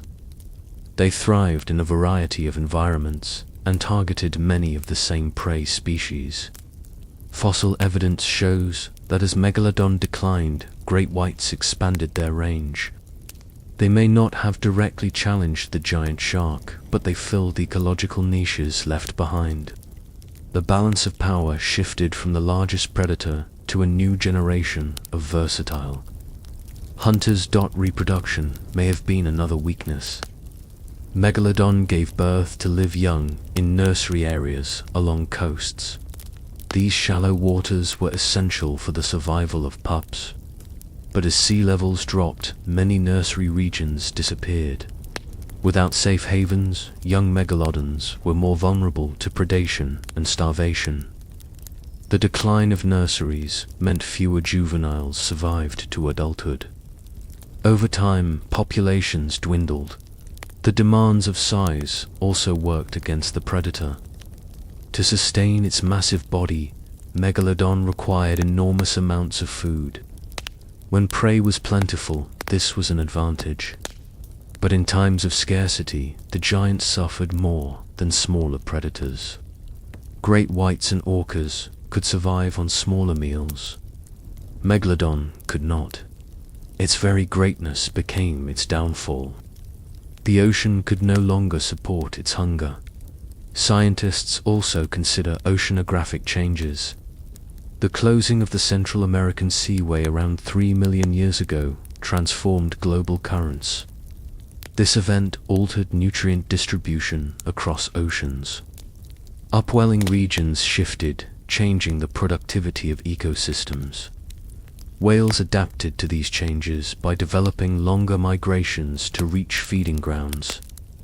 Megalodon, however, was tied to warmer waters and may not have adapted quickly enough. The reshaping of currents effectively reshaped the predator's world. The fossil record supports this narrative. Megalodon teeth disappear from younger sediments around 3.6 million years ago.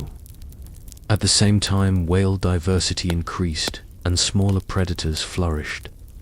This pattern suggests that the removal of the giant shark allowed other species to expand. The disappearance of one predator reshaped entire ecosystems. Nature abhors a vacuum, and the fall of Megalodon created space for new hunters. Imagine the slow decline. A megalodon patrols a coastline where whales once calved in abundance. Now the waters are colder, fewer whales appear. The shark moves farther searching for prey but finds only scarcity. In the distance, a pod of orcas hunts together, their calls echoing through the sea. They succeed where the giant fails. Over generations, the population of Megalodon shrinks, fewer pups survive, fewer adults remain. The ocean that once belonged to the giant becomes the domain of others. The disappearance of Megalodon teaches us that even the most powerful predator cannot escape environmental change. Strength is nothing without resources. Size is nothing without adaptation. The decline was not a single dramatic event, but a series of small defeats. Each year brought fewer prey, fewer safe waters, fewer opportunities.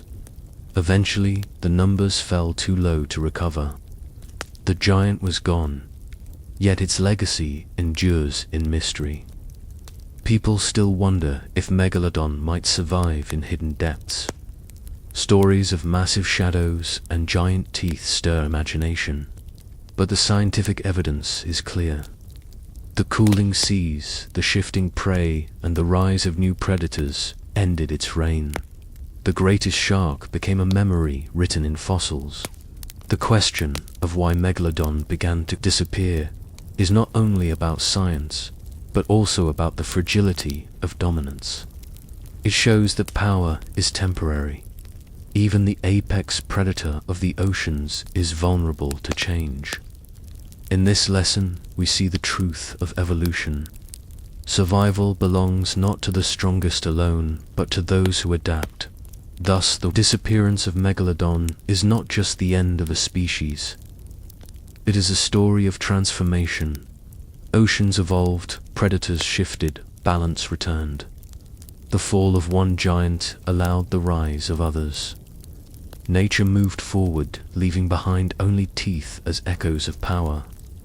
The disappearance was not failure, but transitioned the eternal rhythm of life. The disappearance of Megalodon was not only the story of a single predator, but the story of oceans in transition.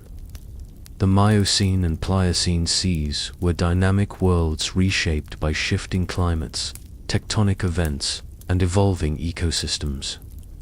These changes did not simply remove Megalodon from the map. They restructured entire marine communities. To understand how the giant vanished, we must see the oceans as living systems that moved slowly but relentlessly toward new balances. As the Pliocene epoch advanced, ice caps expanded at both poles. This locked water into glaciers, lowering sea levels worldwide. Shallow coastal seas shrank, exposing nursery areas where young megalodons once grew in safety. These habitats were critical for reproduction. Without them, juveniles became vulnerable. Smaller sharks, predatory whales, and scarcity itself reduced survival rates. In this way, the loss of shallow seas weakened the foundations of the species. At the same time, global cooling reshaped ocean currents. The closure of the Central American Seaway cut off the connection between the Atlantic and Pacific. This event redirected currents, intensifying the Gulf Stream and altering nutrient flows across the globe. Productivity patterns, changed. Some regions grew richer while others became barren. For whales, this meant new feeding grounds and longer migrations. For Megalodon, it meant disruption.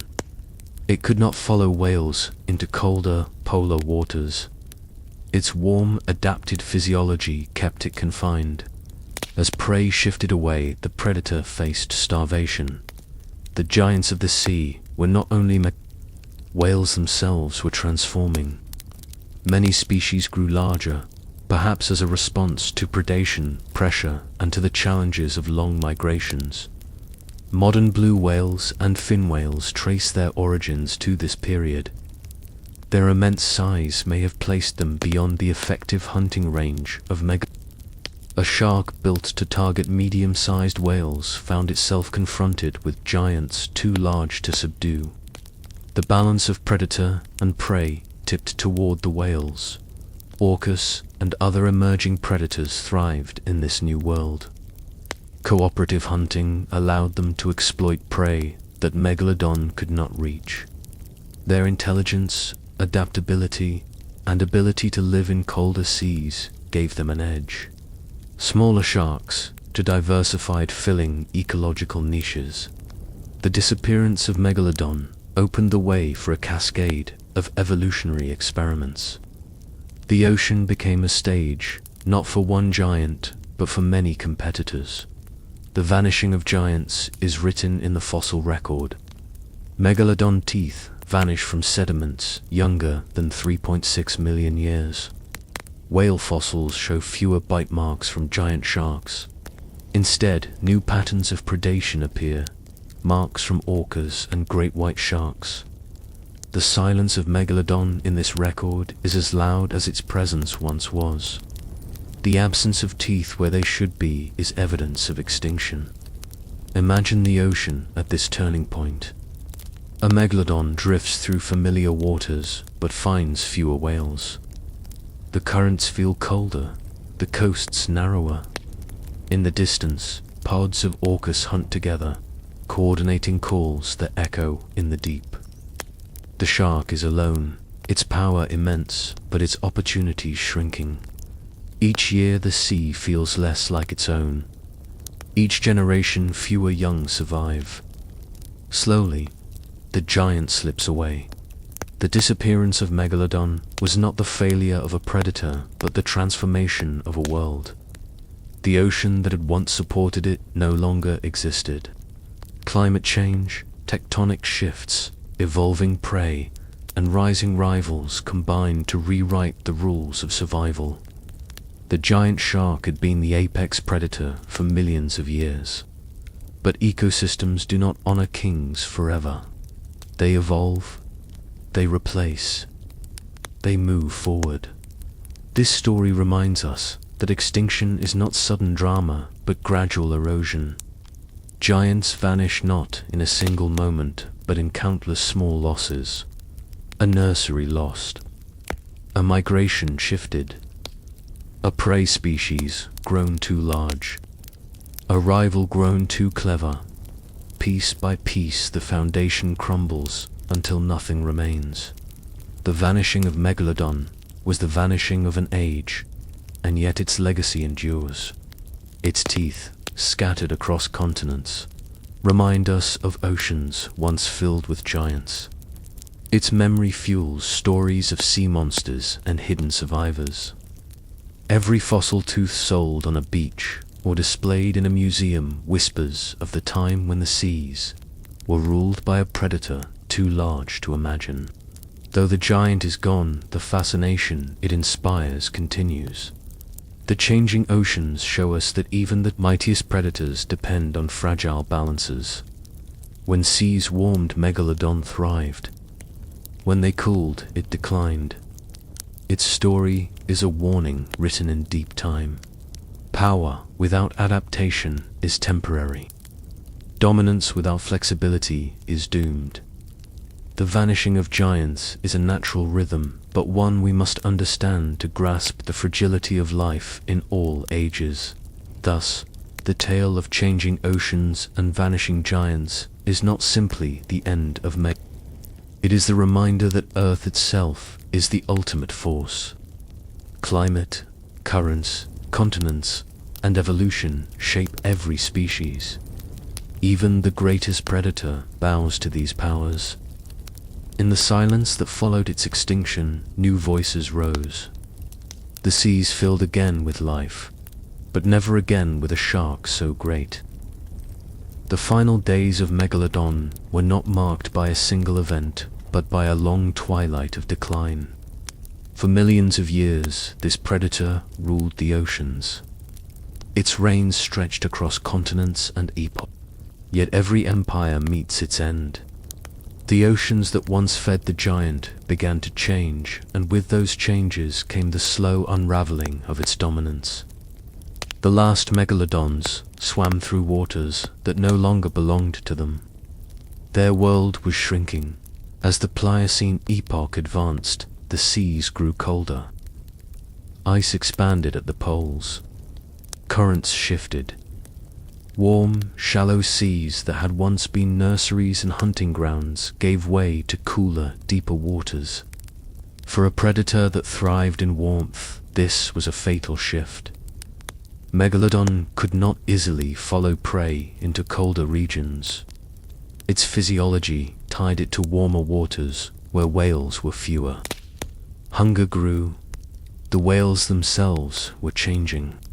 Some species evolved larger bodies capable of long migrations into rich feeding grounds near the poles. Blue whales and fin whales were emerging giants of their own. These massive animals may have been too large for Megalodon to kill efficiently. The predator that once dominated medium-sized whales now faced prey that had outgrown its reach. Smaller whales, too adapted by altering migration routes. The patterns that had sustained Megalodon for ages were breaking. In the final days, competition pressed harder. Orcas and their ancestors developed advanced hunting strategies. Working in pods, they could attack in coordinated strikes. Their intelligence and adaptability gave them advantages in the changing oceans. Great white sharks spread into new ranges, targeting similar prey, but with greater efficiency in cooler waters. Megalodon found itself outcompeted, not by a single rival, but by many. Strength alone was no longer enough. Imagine a lone Megalodon patrolling a coast that had once teemed with whales. It moves with slow determination, but the seas are quiet. Days pass without a kill. Hunger gnaws at its massive frame. In the distance it hears the clicks and calls of a pod of orcas. They move with precision, chasing dolphins and smaller whales. The giant shark does not approach. It cannot challenge them without risk. Instead, it drifts onward, its dominance now only a memory. The fossil record hints at this decline. Fewer Megalodon teeth appear in younger sediments. Whale bones show reduced evidence of shark attacks. The great predator was fading from the stage, not extinct in a moment, but dwindling year by year, generation by generation. Populations grew smaller, ranges narrower. Each failure to reproduce, each death without replacement, carried the species closer to silence. The final generations of Megalodon may have survived in isolated regions. Perhaps in warmer seas near the equator they lingered longer. A few giants still patrolled the depths, their shadows a fading echo of power. But isolation is dangerous. Small populations cannot endure forever. Genetic diversity declines. Prey scarcity strikes harder. Even the mightiest predator cannot resist the mathematics of extinction. Imagine one of these last survivors. It swims alone in tropical waters. Once the seas had been filled with rivals, prey, and abundance.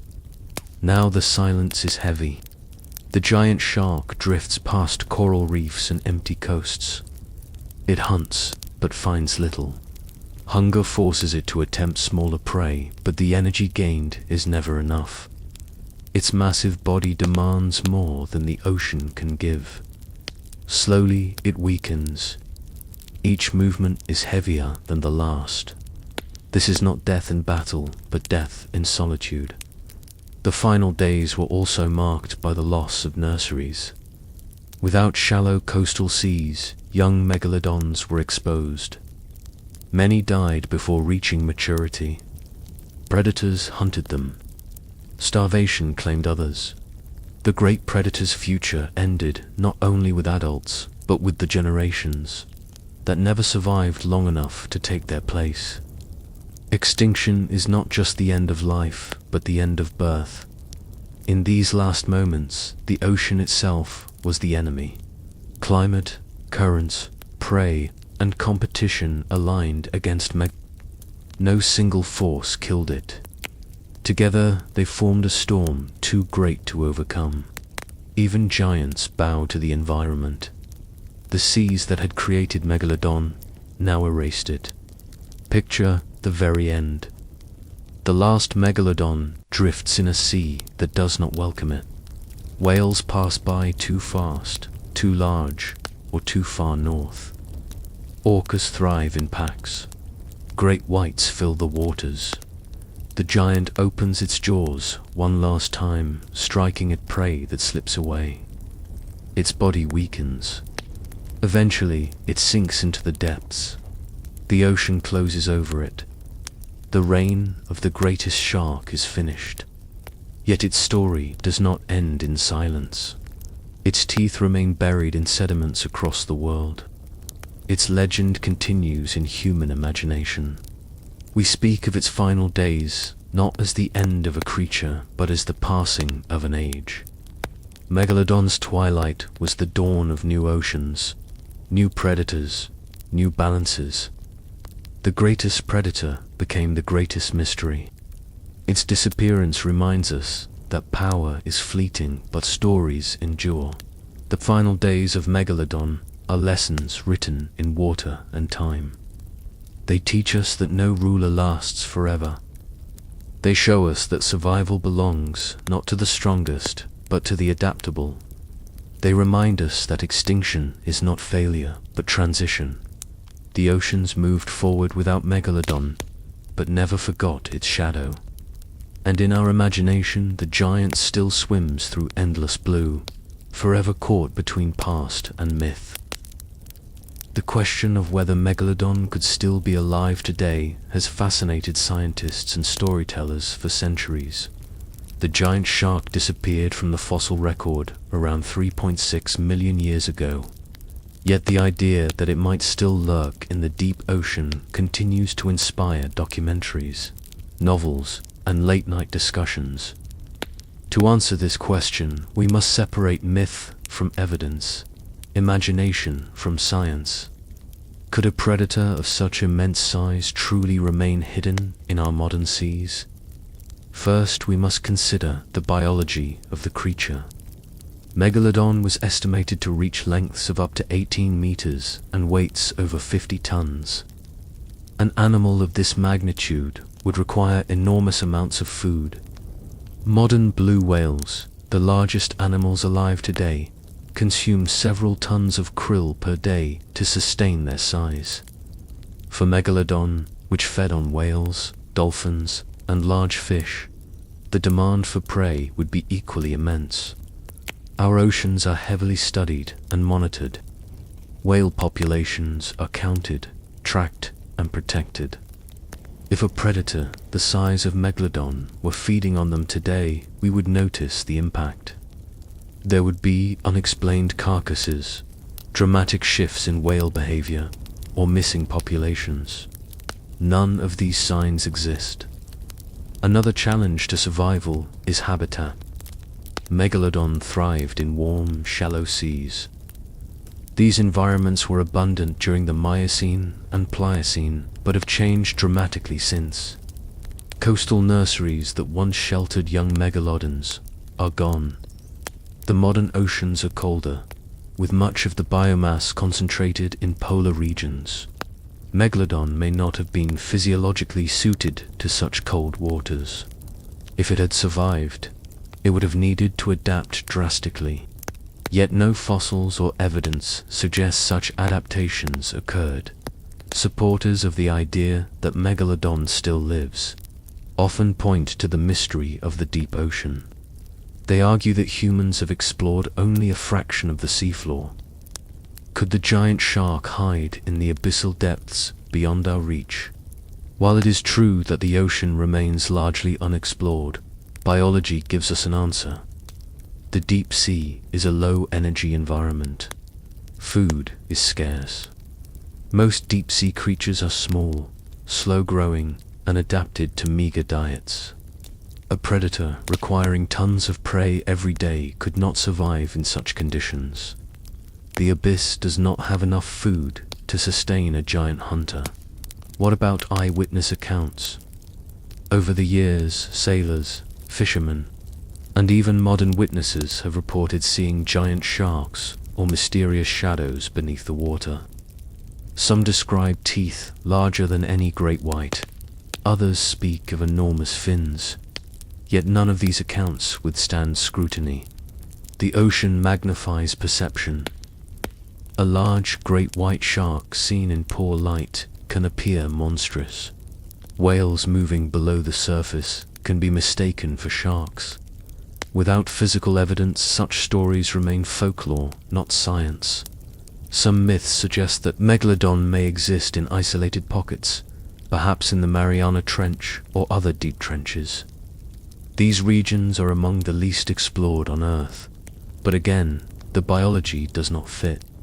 Trench ecosystems rely on falling organic matter from the surface. They support unique life forms, but not the abundance required by a giant predator. The trench is a desert, not a banquet hall. A megalodon hiding there would starve. The fossil record also argues against survival. If Megalodon still lived, we would expect to find younger fossils, teeth deposited in recent sediments. Yet no such evidence exists. All confirmed Megalodon fossils are millions of years old. Teeth wash ashore frequently, but they are ancient, hardened by time. Not one modern tooth has ever been found. Sharks shed thousands of teeth over a lifetime. If Megalodon lived today, oceans would be littered with fresh ones. The absence is powerful evidence of extinction. Scientists often compare Megalodon myths to myths of other prehistoric creatures. Loch Ness Monster stories resemble hopes for surviving plesiosaurs. Tales of giant reptiles echo dreams of living dinosaurs. These myths arise because humans are fascinated by survival against time. We want to believe that something so powerful could defy extinction. But belief is not evidence. The oceans are mysterious, but mystery is not proof. Still, the question lingers. Could we be wrong? Could Megalodon exist in ways we have not imagined? Science requires humility. We cannot explore every wave, every depth. Surprises still emerge. New species are discovered each year. Giant squid, once thought mythical, are now documented. Coelacanths, ancient fish believed extinct, were rediscovered in the 20th century. These examples remind us that nature holds secrets, yet even they cannot support Megalodon's survival. The difference is scale. A fish or squid can remain hidden. A 50-ton shark cannot, consider whale strandings. Around the world, whales sometimes beach themselves, their deaths visible to all. If Megalodon lived and hunted whales, strandings would increase in unexplained numbers. Carcasses would bear enormous bite marks, unmistakable evidence of giant serrated teeth. No such evidence exists. The marks we see on whales today come from orcas, great whites, or ship strikes. The absence of Megalodon's signature is telling. Another aspect is the stability of ecosystems. The ocean is a web of relationships. A predator as large as Megalodon would reshape that web. It would influence prey distribution, migration, and even the behavior of other predators. Such changes would not go unnoticed by scientists studying marine life. Yet whale populations behave as expected in ecosystems dominated by orcas and great whites. There is no hidden influence, so why does the myth endure? Because Megalodon represents more than a shark. It represents mystery, power, and the possibility that the past is not gone. To imagine it alive is to imagine a link between prehistoric and modern worlds. It excites the imagination, fuels films, and inspires curiosity. The myth survives because it speaks to our desire for wonder. Imagine the scene of discovery. A research vessel scans the deep with sonar. A shadow larger than anything recorded moves across the screen. Divers descend into darkness, and lights catch the gleam of enormous teeth. A Megalodon rises from the abyss, alive against all odds. The image is irresistible. It is the dream of storytellers and the nightmare of scientists. Yet it remains only a dream. The reality is that Megalodon is gone. Its extinction is supported by overwhelming evidence. Climate change, shifting prey, and rising rivals ended its reign. No modern evidence contradicts this. The oceans still hold mysteries, but Megalodon is not among them. It is a creature of the past, a reminder of evolution's extremes. But perhaps that is enough. The shark's survival in imagination keeps it alive in another way. Its teeth fill museums and collections. Its story fills books and documentaries. Its image haunts films. Each time we speak of it, we give it life again. Could Megalodon still be alive today? Scientifically, the answer is no. Culturally and imaginatively, the answer is yes. It swims forever in our stories. Thus the question endures, not because we doubt extinction, but because we love mystery. We want to believe in giants hidden in the blue. And while Megalodon no longer hunts the seas, its legend hunts our thoughts. The greatest predator of the oceans is gone, but never forgotten. Its survival is written not in water, but in wonder. The influence of Megalodon on the oceans was far greater than its size alone. For millions of years, this predator shaped the behavior, distribution, and evolution of countless species. To understand the oceans of the Miocene and Pliocene, we must see them not only as ecosystems, but as theaters where Megalodon played the lead role. Its presence forced prey to adapt, rivals to evolve, and the entire balance of marine life to respond. The ocean we know today still carries echoes of this influence. Predators define ecosystems by controlling prey populations. Megalodon, with its insatiable appetite, regulated the numbers of medium-sized whales and large marine mammals. Each whale killed by the giant shark affected not only that pod, but also the plankton and fish that whales consumed. In this way, Megalodon indirectly influenced lower levels of the food chain. Its predation prevented certain species from overwhelming ecosystems, maintaining balance through fear and force. Consider the behavior of whales. Fossil evidence suggests that pods became more cohesive, mothers more protective, and migration patterns more complex during Megalodon's reign. These adaptations were not random. They were responses to predation pressure. To survive against a predator capable of killing even adults, whales had to evolve strategies. Larger body sizes may have emerged partly as defenses. By growing massive, whales reduced the risk of being targeted. Blue whales and fin whales, the giants of today, may owe their evolution in part to the shadow of Megalodon. The giant shark also influenced the distribution of life. Coastal nurseries where young megalodons grew were also areas where whales calved. These overlapping regions became zones of high tension. Prey avoided them, predators flocked to them, and ecosystems formed around the drama.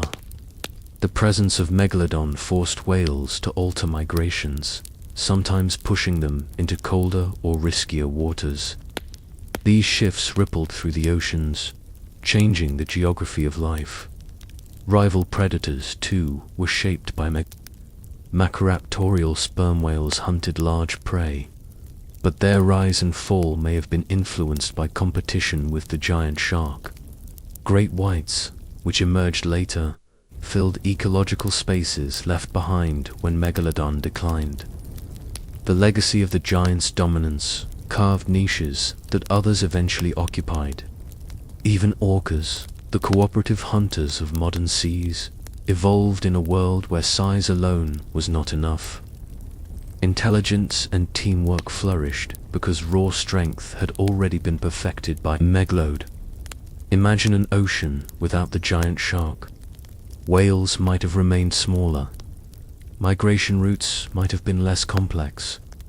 Rival predators might never have evolved cooperative hunting. The presence of Megalodon shaped possibilities. It set challenges that life had to overcome. Its disappearance rewrote the script, but its role in the earlier acts remains clear. The ecological role of Megalodon can also be seen in the fossil record of scavengers. Large whale carcasses left by the shark provided food for countless smaller creatures. When Megalodon killed, it fed not only itself, but entire communities of scavengers. Sharks, fish, crustaceans, and even microorganisms benefited from the remains. Each kill was an event that spread energy through the ecosystem. The giant shark was both predator and provider. The psychological influence of Megalodon on the seas cannot be measured, but can be imagined. Its shadow alone must have shaped behaviors. Whales moving cautiously, dolphins staying in tight groups, turtles altering routes. The fear of the predator is as real an influence as the predator itself. In this sense, Megalodon shaped the oceans through presence alone. Scientists study these patterns through modeling. By estimating how many whales Megalodon consumed, researchers can infer its impact on ecosystems. The numbers are staggering. A single shark might have eaten over a ton of flesh in a day. Multiplied across populations, the effect was enormous. The balance of prey species, the survival of rivals, and even the spread of nutrients across oceans were influenced by this appetite. Imagine again the prehistoric seas. Whales migrate in lines, calves sheltered by mothers. Above them, the sun glitters on the surface. Below, unseen but always remembered, Megalodon drifts. Its presence alters every decision. The pod changes direction, speeds up, or dives deeper. These choices, repeated over millions of years, shape evolution itself. The predator is not just an actor, but a sculptor, carving life with teeth and hunger. When Megalodon disappeared, the oceans changed. Whales grew larger without predation pressure. Orcas and great whites expanded their influence. The balance shifted. Yet the story of how life evolved during its reign remains vital. Without Megalodon, the modern ocean would not look the same. The shape of whales, the behavior of predators, the very rhythm of marine life all carry its signature. The giant shark reminds us that ecosystems are not passive backgrounds, but dynamic theaters of interaction. Every predator, every prey, every current plays a role.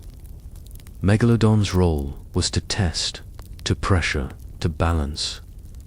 By hunting, it created space for growth. By killing, it sustained communities.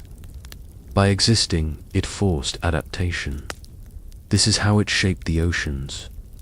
The story of Megalodon is thus not just about extinction, but about legacy. Its impact continues, though it is gone. The oceans we sail today echo with patterns forged in its time. The migrations of whales, the cooperation of orcas, the niches of sharks all trace back to the giant. Its teeth are fossils, but its influence is alive in every wave. Thus, when we ask how Megalodon shaped the oceans, the answer is everywhere. In the size of whales, in the strategies of predators, in the balance of ecosystems. The giant shark was more than an animal. It was a force of nature, a moving tide of power that sculpted life itself. Its story is the story of oceans becoming what they are today. The story of Megalodon does not end with extinction. Though the giant shark vanished millions of years ago, its presence lingers in fossils, in science, and in imagination. Each serrated tooth, discovered on a beach or dug from a cliff, tells us that giants once swam where children now play. Each fossil vertebra reminds us that the ocean once carried predators larger than any alive today. The story of Megalodon is more than paleontology. It is memory preserved in stone and myth. Legends of sea monsters across cultures echo the idea of Sailors feared shadows that moved beneath their ships. Fishermen told of jaws large enough to swallow boats. Though these stories were born from mystery, they reflect our instinctive awe of the deep. The memory of giants lingers even when the giants themselves are gone. Megalodon has become part of that collective imagination. In science, the giant shark continues to inspire research. Each new fossil discovery refines our understanding of its size, behavior, and impact on ecosystems. Advances in computer modeling allow scientists to estimate bite forces and hunting strategies with greater precision. By comparing Megalodon to modern sharks, researchers uncover insights about evolution, adaptation, and extinction. The story of Megalodon lives on in laboratories and lecture halls where curiosity pushes knowledge forward. The shark also lives on in culture. Films, books, and documentaries bring it back to life for new generations. Sometimes these portrayals exaggerate, presenting monsters rather than predators. Yet even exaggeration keeps the legend alive. Children who see a giant shark on screen may later learn the science behind it. The fascination becomes a bridge between wonder and knowledge. Megalodon remains a symbol of mystery and power, but the most enduring legacy of Megalodon is the way it shaped our understanding of oceans. Its extinction teaches us that even the mightiest predators are vulnerable. Climate change, shifting prey, and evolving rivals ended its reign. This lesson is urgent for our time. Modern oceans face new changes driven by human activity. Species today live under pressures as profound as those that once doomed Its story is both a warning and a guide. Imagine standing on a beach at sunset. Waves roll gently across the sand. In your hand lies a Megalodon tooth. It is heavy, sharp, ancient. You look at the horizon and picture a giant shark breaking the surface millions of years ago. The sea you see today is different, but the connection remains. In that moment, Megalodon is alive again, not in flesh but in imagination. That is the power of story. The tale of Megalodon is not only about fear, but also about wonder. It shows us that the world has always held creatures beyond our scale. It reminds us that life on Earth is diverse, adaptable, and fragile. It tells us that extinction is real, but that memory can outlast disappearance. The story of Megalodon lives on because we choose to tell it. Each word, each fossil, each thought keeps the giant swimming through time. So when we speak of Megalodon, we are not only speaking of the past, we are speaking of the present and the future. The oceans still hold mysteries. New species wait to be discovered. New lessons wait to be learned. Megalodon reminds us to keep looking, to keep asking, to keep imagining. Its story is endless because curiosity is endless. And now, as this journey through the life of Megalodon comes to a close, we pause to reflect. We have asked whether it could rest, explored its prey, studied its anatomy, witnessed its hunts, seen its rivals, traced its decline, and questioned its survival. Through it all, we have remembered that the ocean is not just water, but history, memory, and story. Megalodon lives on in that story. Thank you for listening to this tale of giants and oceans. If you enjoyed this journey, please remember to like the video and subscribe to the channel. Your support helps us continue exploring the mysteries of prehistory and bringing them to life as calm stories for sleep. Every night we travel together into the past to meet creatures that shaped our world. Tonight it was Tomorrow it will be another animal from history waiting in the depths of time. Until then, rest well and dream of oceans. We will meet again with a different creature from history on another night. Good night.